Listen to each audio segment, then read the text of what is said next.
made a conscious decision. Obviously, we try not to make the same album again, or try and move on, or kind of. We've always developed our sound, and we've always put a line under it. I think this is the most accomplished sound that we have, and it's up to us to make the songs better or as good as the songs we had before. But I definitely think we decided that we want it to be very upbeat, have the music to kind of be glorious, but yet there's going to be very dark elements within the lyrics. So yeah, we wanted to make it upbeat and, happy enough vibes, something that people can dance to, something that people can kind of get together and kind of celebrate being in the world, you know what I mean? After such a long time, everyone's been locked up and cooped up in their houses or whatever, and restrictions.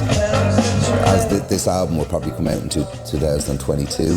Hopefully we'll be out of the pandemic, and hopefully everyone will be on an upward trajectory, trying to get out and have some fun. And I hope people have kind of, learned a few lessons during the pandemic to try and live life to the max. And I think that's the kind of vibe we want the album to sound like, and letting go of all this shit and just fucking, you realise what's important in life, and it's a celebration. We're all here for a good time, not a long time. So yeah, that's the vibe. I think it was just a natural thing, because that's how we're feeling now.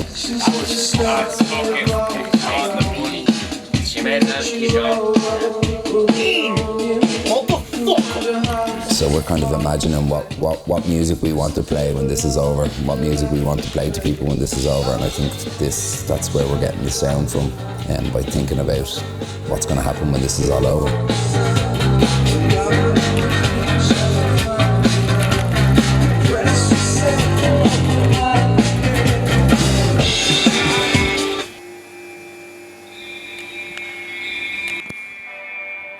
Well, when we went into lockdown, we were kind of all just fucking prisoners in our own homes. We were trying to figure out a way to keep the ball rolling,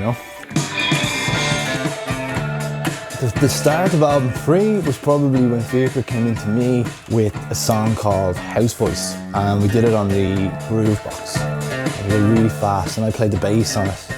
I just think we were thinking more about the structures of the songs, you know what I mean, and like putting more thought into that. But before we'd have lyrics or guitar parts or anything like that, you know what I mean, we would just be kind of trying to get the structure of the things right and the key of the song correct. I just kind of wanted to kind of let loose, I think, on this album, and just with faster songs, shorter, faster, more exciting, just to make the shows, like, just to have more bangers, you know what I mean, just for more crack. That kind of like, step off the train, walking down your street again, that kind of 90s buzz, and like just being able to like mix that kind of, Columbia Mills, indie, tronica vibe with strings. That vibe, it just blew my mind, you know what I mean? But we're just trying to marry that 90s kind of with that kind of, with The Cure and New Order. It's just like a melting pot of all the stuff we love. This album has kind of just been an exercise in working remotely, you know what I mean? Working from home and sending files to each other and, getting together when we could.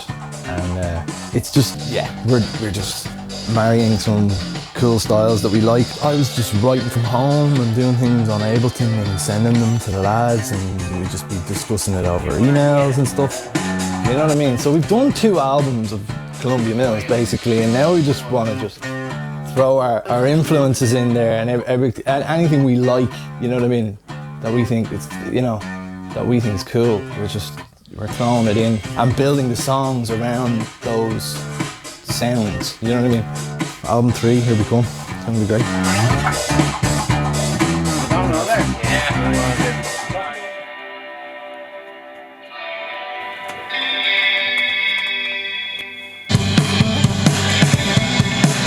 The way we would have worked up until now would be that we would be in a room and we would then literally thrash out the ideas and play them live and see which parts worked which parts didn't. And in a way, we got very used to that because it was a quicker way of writing it, because what would happen is that if you come up with a line that the other guys don't like, you just kind of get a look and you realise, okay, well, they're not feeling that, I'll change this. Is that not where you should have opened up? Yeah. There, yeah. He's just getting a feel for it. You know what? Having done that, wouldn't it be interesting if you didn't do it right on the thing? Yeah. This time around, because we all had to do our own parts individually, you didn't know whether they'd like them or not. So that was a much different way of working. But in a way, I think it was nicer because you got to experiment a lot more, where when you're playing in a room, you have to make a decision very quickly. You know, am I going to play this, am I going to play that? And you have to jump on it and go with it. Because if the other guys are going at 1,000,000 miles an hour, you've got to keep up with them. But this time around, we could all travel at different speeds, I suppose, and we had a lot more time to digest what we were writing and to try them and discard them or change them. You know, we're putting songs in that we've never ever played live. We're going to have to learn how to play these songs, and that's going to be a very interesting challenge because we've never done that before. There'll be a strange situation where you're actually sitting down and listening to a recording that you've done and having to learn it for the first time. Columbia Mills, the sound that we have, it's dark, edgy, and that type of music, for me, what we do has to feel like that, or else I can't really enjoy it. So I have to feel that when I'm playing the songs, and when we're writing them, I have to, get that sense that the song is edgy. So yeah, you can just like go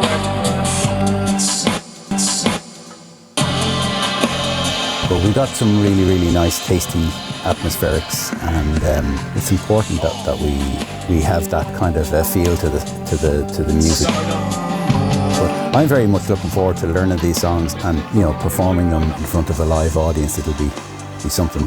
Because of the approach we've taken with writing the songs, which was determined by the lockdown, unusually for us, a lot of the songs don't have any melody at the moment. So, Fiacre's going to have to put his melody and the lyrics down on top of a fully formed song, and we've never really done that. We've never really taken that approach. So that'll be interesting to see, I suppose, the icing on the cake when we finally finish the writing process.